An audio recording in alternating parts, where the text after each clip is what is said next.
সাপোৰত NSUIৰ উদ্যোগত অনুষ্ঠিত হয় শ্ৰদ্ধাঞ্জলি অনুষ্ঠান। মৃত মৃদুল ইছলামৰ প্ৰতিচ্ছবিত মমবাতি জ্বলাই শ্ৰদ্ধাঞ্জলি জ্ঞাপন কৰে NSUI কৰ্মীৰ লগতে কংগ্ৰেছ দলৰ ধুবুৰী সংখ্যালঘু বিভাগৰ অধ্যক্ষগৰাকীয়ে। ইয়াৰ উপৰি তেখেতৰ আত্মাৰ চিৰশান্তি কামনাৰ্থে 1 মিনিট মৌন প্ৰাৰ্থনা কৰে। উল্লেখ্য যে কংগ্ৰেছৰ ৰাজভৱন ঘেৰাও কাৰ্যসূচীত গৈ অসম আৰক্ষীয়ে কন্দুৱা গেছ ব্যৱহাৰ কৰাত কংগ্ৰেছ নেতা তথা অধিবক্তা মৃদুল ইছলামে অকাল মৃত্যুৰ সাৱটি লয়। উক্ত ঘটনাক তীব্ৰ ভাষাৰে গৰিহণা দিয়াৰ লগতে বিজেপি নেতৃত্বাধীন চৰকাৰখনক তীব্ৰ ভাষাৰে সমালোচনা কৰে সংখ্যালঘু বিভাগৰ অধ্যক্ষগৰাকীয়ে। Bureau report, Arunodoi Assam. আমাৰ নেশ্যনেল ষ্টুডেণ্ট ইউনিয়নৰ তৰফৰ পৰা আজি আমি ধীৰঘাটত আমাৰ যোৱাকালি ৰাজভৱন চলো যাত্ৰাৰ সময়ত আমাৰ কংগ্ৰেছ কৰ্মী মৃদুল ইছলামৰ গ্যাস নিক্ষেপ কৰাৰ ফলত মৃত্যুবৰণ কৰে। তেখেতক আমাৰ কংগ্ৰেছ দলে তেখেতক শহীদ বুলি ঘোষণা কৰিছে। তেখেতক আমি শ্ৰদ্ধাঞ্জলি দিলোঁ আৰু লগতে অসম চৰকাৰৰ যি বৰ্বৰতা, অসম চৰকাৰৰ যি নিকৃষ্ট ৰাজনীতি কৰি আছে, মানুহৰ ওপৰত যি বৰ্বৰতা আৰম্ভ কৰিছে, তাৰ কাৰণে আমি অসম চৰকাৰক ধিক্কাৰ জনাইছোঁ। অসমৰ মাননীয় মুখ্যমন্ত্ৰী হিমন্ত বিশ্ব শৰ্মা আগতেও বহুত মানুহৰ প্ৰাণ লৈছে, নিৰ্দোষী মানুহক গুলি ফুটুৱাই তেখেতে মানুহ মৃত্যুবৰণ কৰাইছে। আপোনালোকে নিশ্চয় জানে যে এই চৰকাৰৰ দিনত মানুহৰ ঘৰৰ পৰা উঠাই লৈ মৃত্যুবৰণ কৰিবলগীয়া হৈছে। মণিপুৰত যি অশান্তি, সেই অশান্তিৰ বিৰুদ্ধে শান্তি স্থাপন কৰাৰ কাৰণে আমাৰ অসম প্ৰদেশ কংগ্ৰেছ কমিটিয়ে ৰাজভৱন ঘেৰাও যাত্ৰা আৰম্ভ কৰিছিল। সেই যাত্ৰা বাধা প্ৰয়োগ কৰাৰ সময়ত মৃদুল ইছলামক মৃত্যুবৰণ কৰিব লগা হৈছিল।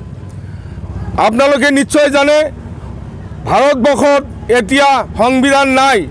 যোৱাকালি যিখন য'ত সংবিধান ৰচনা কৰা হয়, সেই পাৰ্লামেণ্টতে সংবিধানক অপমান কৰা হৈছে। বাবা ডক্টৰ আম্বেদকাৰ চাহাবক পাৰ্লামেণ্টৰ ভিতৰতেই অমিত শ্বাহ নিজেই তেখেতক অপমাননা কৰিছে। তাৰ কাৰণে আমি এই বিজেপি চৰকাৰ, অমিত শ্বাহ, নৰেন্দ্ৰ মোদী আৰু অসমৰ মাননীয় মুখ্যমন্ত্ৰী হিমন্ত বিশ্ব শৰ্মাকো ধিক্কাৰ জনাইছোঁ। তেখেতসকলে যিমান সংবিধানক অপমাননা কৰিব, আমি সিমানেই এই সংবিধানৰ আমি ৰক্ষাৰ কাৰণে যুঁজি যাম। অহা দিনত ইয়াতকৈ জংগী আন্দোলন গঢ়ি তুলি আমাৰ সংবিধান ৰক্ষা কৰাৰ কাৰণে আমি চেষ্টা কৰিম।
ফটো মেৰে দিচ্ছি।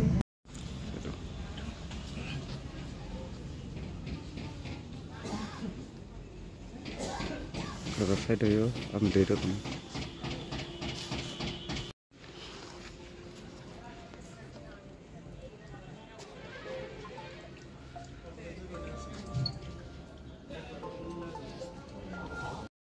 12 তাৰিখত অসম প্ৰদেশ কংগ্ৰেছ কমিটিৰ ৰাজভৱন চলো যাত্ৰাৰ সময়ত আমাৰ শহীদ মৃদুল ইছলামৰ অসম চৰকাৰৰ বৰ্বৰতাৰ কাৰণে গ্যাস নিক্ষেপ কৰি তেখেতক মৃত্যুবৰণ কৰায় তাৰ কাৰণে আমি আজি আমাৰ ধুবুৰী জিলা NOCI আৰু মাইনৰিটি তৰফৰ পৰা তেখেতৰ শ্ৰদ্ধাঞ্জলি জ্ঞাপন কৰি আছো লগতে তেখেতৰ কাৰণে আমি 1 মিনিট মৌনতা অৱলম্বন কৰিম সকলোৱে মৌনতা অৱলম্বন কৰিব